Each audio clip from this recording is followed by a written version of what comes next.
बहिणींनो, आजचा हा व्हिडिओ सुरू करण्याआधी मी तुम्हाला एक गोष्ट सांगू इच्छितो. गेल्या काही दिवसात आपल्या चॅनलवर हजारो असे कमेंट्स आलेले आहेत आणि त्या कमेंट्स वाचताना मला एक गोष्ट म्हणायला खूप लागलेली आहे.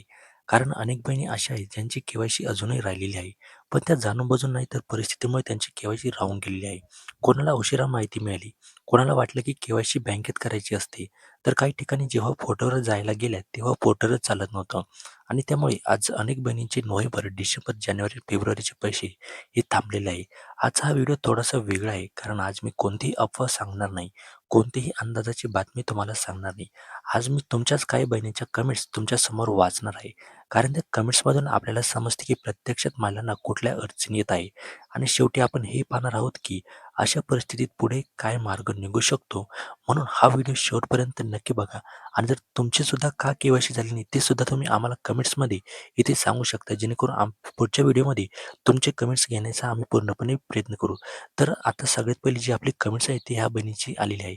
ते लिहितात की खरंच पैशाची खूप गरज आहे. आम्ही खेडेगावात राहतो. आम्हाला के-वाय-सी बद्दल उशिरा कळालं म्हणून के-वाय-सी बाकी राहिली आहे. अशा खूप महिला आहेत ज्यांना अजूनही माहिती नाही कारण त्या महिला अशिक्षित आहे.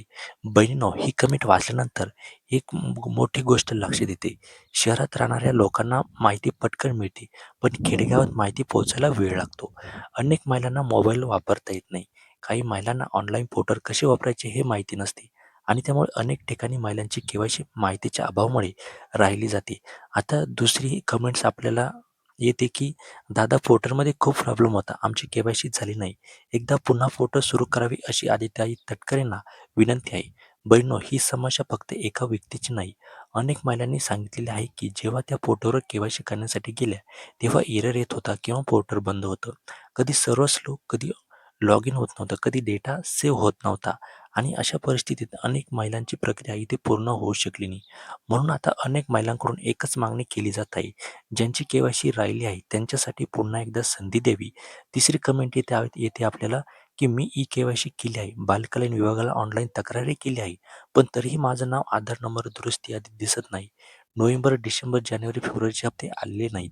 बहिणींनो, कधी-कधी असं होतं की आपण प्रक्रिया पूर्ण करतो, पण डेटा अपडेट होण्यास वेळ लागतो किंवा कधी आधार माहितीमध्ये छोटीशी विसंगती असते. म्हणून अशा परिस्थितीत अनेक महिलांनी ऑनलाईन तक्रारही केली आहे आणि अजूनही त्या उत्तराची इथे वाट बघत आहे.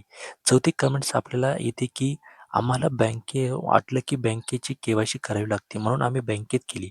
पण जेव्हा पैसे बंद झाले तेव्हा समजले की पोर्टलवर जाऊन ऑनलाईन के-वाय-सी करावी लागते आणि त्या पुढे लिहितात, जेव्हा पोर्टलवर करायला गेलो तेव्हा शेवटचे 2 दिवस पोर्टल चालत नव्हते आणि तारीख तेव्हा निघून गेली. बहिणो, ही खूप मोठी समस्या आहे. चुकीची माहिती इथे खूप आपल्या महिलांना इथे कळली. अनेक महिलांना वाटले की के-वाय-सी म्हणजे फक्त बँकेची प्रक्रिया असते. पण प्रत्यक्षात पोर्टलवर माहिती अपडेट होणे आवश्यक होते आणि ही माहिती उशिरा मिळाल्यामुळे अनेक महिलांची के-वाय-सी इथे पूर्ण झालेली नाही. म्हणून बहिणींनो, या 4 कमेंट्समधून एक गोष्ट स्पष्ट दिसते. अनेक महिलांची के-वाय-सी जाणीवपूर्वक नाही तर परिस्थितीमुळे राहिलेली आहे. कुठे माहितीचा अभाव, कुठे पोर्टल समस्या, कुठे चुकीची माहिती, कुठे तांत्रिक अडचणी आणि त्यामुळे अनेक महिलांचे काही महिन्यांचे हप्ते जे आहे ना हे थांबलेले आहेत. म्हणून बहिणींनो, जर तुमची के-वाय-सी राहिली असेल तर खाली कमेंट्समध्ये तुमचा जिल्हा आणि समस्या नक्की सांगा. जेणेकरून आपण सर्व बहिणींचा आवाज एकत्र करून तो प्रशासनापर्यंत पोहोचू शकू. कारण अनेक वेळा लोकांचा आवाज मोठ्या प्रमाणात पोहोचला तर त्यावर नक्की विचार केला जातो. व्हिडिओ आवडला असेल तर लाईक करा, चॅनलला सबस्क्राईब करा आणि हा व्हिडिओ जास्तीत जास्त बहिणींपर्यंत शेअर करा.